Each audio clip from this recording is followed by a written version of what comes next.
हे friends, RBI grade B 2023 9 को exam schedule था। कल मैं एनालिसिस नहीं दे पाई थी अपने शिफ्ट का। मेरा एग्ज़ाम का जो एक्सपीरियंस रहा है, मेरा एग्ज़ाम शिफ्ट सेकंड में था और मेरा सेंटर लगभग 8 किलोमीटर की डिस्टेंस पे था। एग्ज़ाम से जो एक्सपेक्टेशन थी लास्ट ईयर के बेसिस पर, वो बहुत ज़्यादा ये तो नहीं था कि पेपर बहुत इजी आएगा। ऑब्वियसली मेंस लेवल अगर हम बोले तो नॉर्मल बैंक एग्ज़ाम के पीओ के मेंस लेवल जितना रहता है बाकी का सेक्शन। बट जब सेक्शन स्टार्ट हुआ एंड जीके ओपन हुआ, 80 क्वेश्चंस में not a single question is one liner. पहली चीज़ तो ये कि एक भी सिंगल क्वेश्चन भी ऐसा नहीं था जो वन लाइनर था। सबसे बड़ी प्रॉब्लम ये हुई।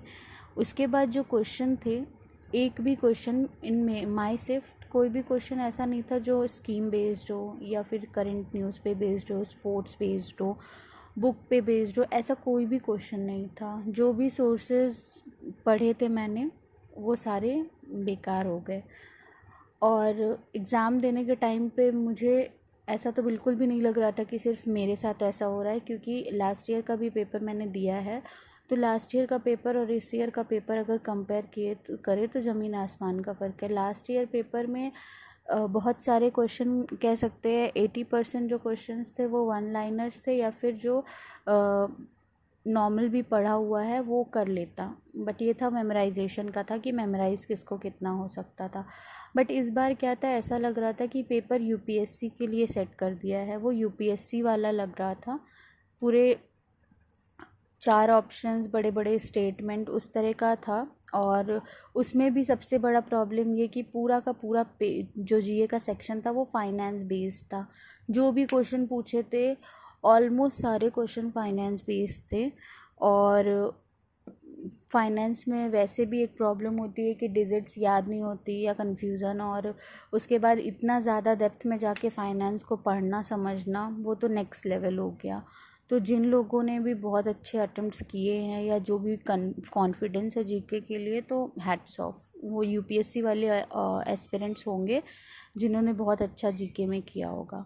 तो जीके जितना भी एनालिसिस मैंने यूट्यूब पे देखा है या जितने भी लोगों का मैंने सुना है, जो कुछ लोग मेरे कांटेक्ट में थे, उनका भी एनालिसिस मैंने जो पूछा उनसे तो मुझे मिला, वो यही है कि GK was next level. GK का लेवल लास्ट ईयर के कंपैरिजन में इस बार बिल्कुल ही अप था।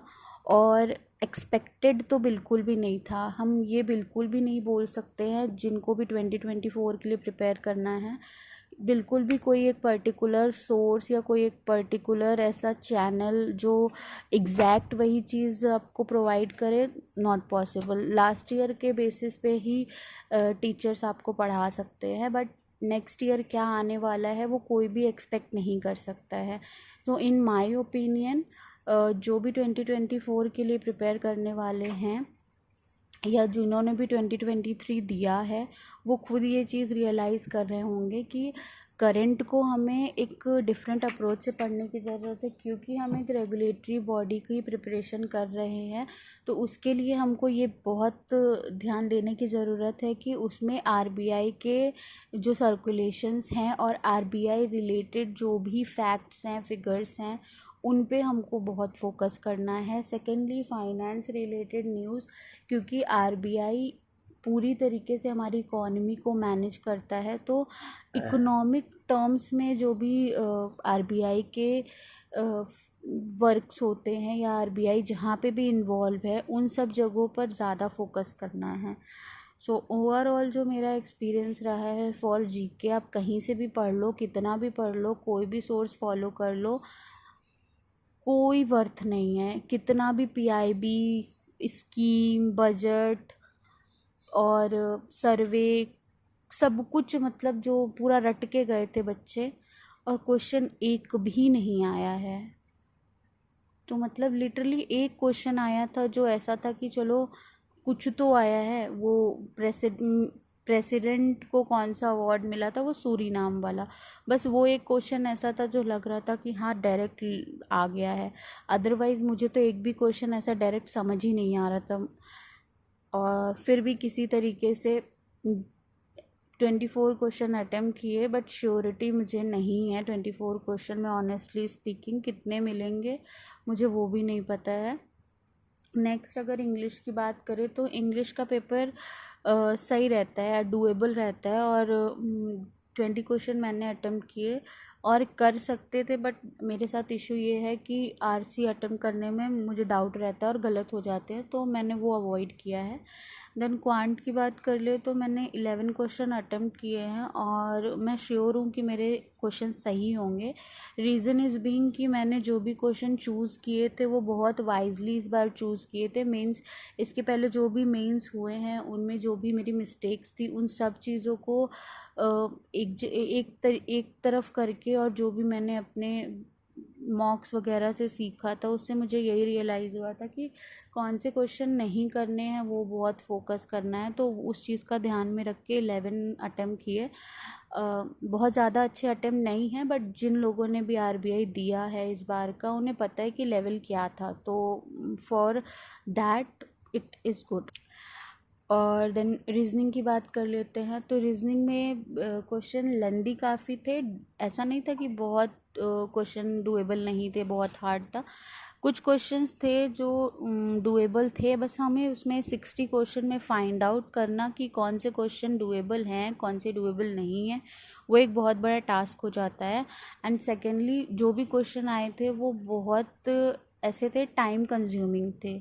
अगर एक इनइक्वालिटी का भी क्वेश्चन आया है तो इस बार क्या था कि इनइक्वालिटी भी अगर आई है तो वो एक कंक्लूज़न है, उसके 3 स्टेटमेंट है, और फिर वो एक कंक्लूज़न में 3 इनइक्वालिटी हैं, उनको फिर हर स्टेटमेंट में चेक करना है, हर स्टेटमेंट में 3 हैं, तो वो लेंदी हो गया। फिर उसके बाद सीलॉग तो रिवर्स ही आता है और वो भी लेंदी ही होता है।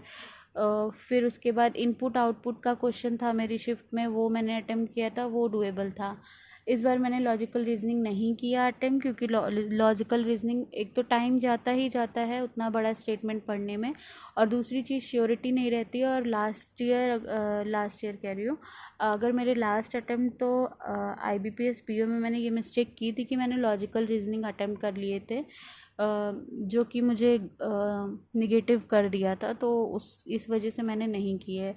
तो रीजनिंग का ओवरऑल ये है कि 18 क्वेश्चन जो मैंने अटेम्प्ट किए वो इनइक्वालिटी, सीलॉग, इनपुट आउटपुट और फिर एक पज़ल बन गई थी मेरे से, तो ये मेरा रीजनिंग के अटेम्प्ट हो गए। क्वांट में मैंने क्वेश्चन जो अटेम्प्ट किए सीरीज़ के क्वेश्चन, क्वाड्रेटिक, इस बार क्वाड्रेटिक काफ़ी अच्छी आई है। लास्ट ईयर भी आई थी, लास्ट ईयर भी क्वाड्रेटिक जो थी वो बेसिक जो रूट्स वाली चीज़ें होती उसी पे बेस थी। इस बार क्या था, क्वाड्रेटिक गिवन थी, क्वाड्रेटिक के पहले वैल्यू निकालनी थी, उसमें एक्स वाई करके दिया था, फिर उस एक्स वाई को एक स्टेटमेंट में पुट करके उसकी वैल्यू बतानी थी। वो भी काफ़ी अच्छा क्वेश्चन था और इस तरीके का मॉक्स वगैरह में मिलता रहता है, तो क्वाड्रेटिक अटेम्प्ट कर लिए थे मैंने।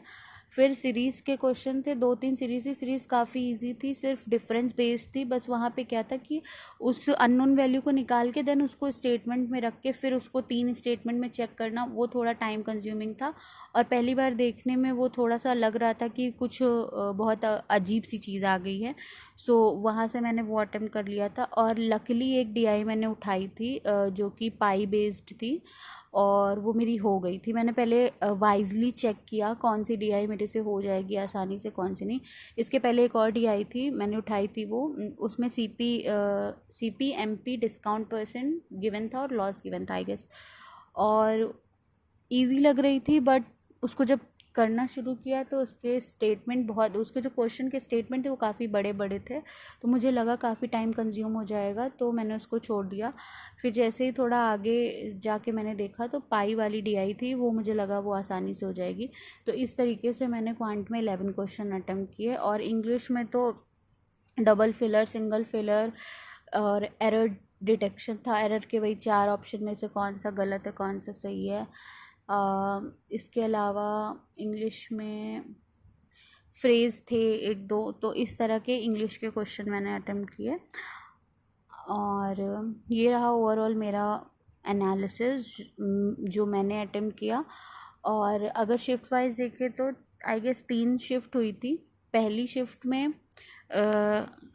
डिफ़िकल्टी लेवल में भी थोड़ा ज़्यादा था, सेकंड में और थर्ड में मैंने नहीं देखा एनालिसिस, सिर्फ फर्स्ट शिफ्ट और सेकंड शिफ्ट का देखा, तो कुछ बहुत ज़्यादा फ़र्क नहीं है, एक दो क्वेश्चन का ही फ़र्क ऐसा दिखा रहा था, वो भी एक वेबसाइट से ही देखा था मैंने। बट ओवरऑल अगर देखा जाए तो लास्ट ईयर कट ऑफ गई थी जनरल की 63 समथिंग, ओबीसी की 60 पॉइंट समथिंग थी, और इस साल की जो कट ऑफ जा सकती है, प्रिडिक्शन जो लोगों का आ रहा है वो यही है कि 57 +2 और -2, और मेरा भी जो भी एग्ज़ाम का हार्डनेस है और जो भी लोगों का रिव्यू है उस बेसिस पे मुझे भी पता नहीं, ऐसे एक स्ट्रॉन्ग फीलिंग आ रही है कि कट ऑफ 55 के अंदर ही रहनी चाहिए।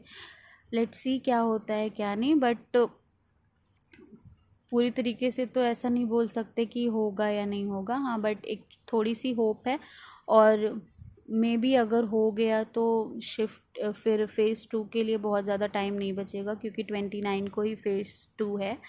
सेकंड चीज़ ये कि अभी पंजाब के एरिया में बाढ़ जो आई हुई थी उसकी वजह से कुछ सेंटर्स में एग्ज़ाम कैंसिल हुआ था, तो वो रीशेड्यूल होगा, और फिर कब होगा वो भी श्योर नहीं है। अदरवाइज़ एक हफ्ते में रिज़ल्ट आ जाता, तो अगर वो रीशेड्यूल हो रहा है और रीशेड्यूल होने में भी टाइम लगेगा थोड़ा सा, तो वो रीशेड्यूल होके होगा, देन उसकी वजह से मे बी थोड़ा डिले हो जाए फ़ेज़ 2 में, क्योंकि अगर इधर डिले होगा तो रिज़ल्ट डिले आएगा, बट बहुत ऐसे बोल नहीं सकते कि डिले हो फ़ेज़ 2 में, क्योंकि ये प्री का डिले कर सकते हैं बट मेंस का शायद डिले ना ही करें। सो जिनका भी लग रहा है, थोड़ी भी उनको होप्स है हो जाएगा, अपना फ़ेज़ 2 का प्रिपरेशन स्टार्ट कर दें। ये बिल्कुल भी असमंजस में नहीं रहें कि होगा या नहीं होगा, एटलीस्ट प्रिपरेशन स्टार्ट कर दें। अगर आप प्रिपेयर करेंगे तो वो आपको आने वाले टाइम में काम ही आएगा, कहीं वेस्ट नहीं होगा वो आपका प्रिपरेशन। बट अगर बिना प्रिपरेशन के फ़ेज़ 1 क्लियर हो गया तो फ़ेज़ 2 में बिना प्रिपरेशन जाना तो फिर वाइज ऑप्शन नहीं होगा। सो best of luck for your results, and do your best,